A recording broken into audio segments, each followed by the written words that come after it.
Raja the great cinema చూసినప్పుడు fights గురించి మాట్లాడుకున్నాం.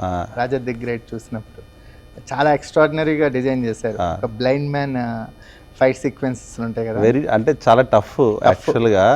బ్లైండ్ మెన్ బిలీబిలిటీ ఆడియన్స్కి తేగలిగాం యాక్చువల్గా. చాలామంది ఆ సినిమా ఇప్పటికీ నా కెరీర్లో బెస్ట్ సినిమా అది. సో అక్కడ అంటే ఒక ఇమేజ్లోకి వెళ్ళారు రాజా ది గ్రేట్ తర్వాత. అంటే దానికి ముందు నేను ప్రిపేర్ అయ్యి నేను బ్లైండ్గా మేము వర్క్ చేసేవాళ్ళం. సో అనిలని చెప్పే ఇన్పుట్ అంతా మేము బ్లైండ్గా తీసుకొని మేము ఎలా చూస్తాడు, ఎలా వింటాడు, ఎటు సైడ్ నుంచి ఎలా కొడతాడు, కొట్టేటప్పుడు ఎటు చూడకూడదు, ఓన్లీ సౌండ్తో చూడాలి, ఇవన్నీ మేము వచ్చి ప్రిపేర్ అయ్యాం అనమాట. ముందే షూట్ చేసుకొని తర్వాతే యాక్షన్లో దిగాం.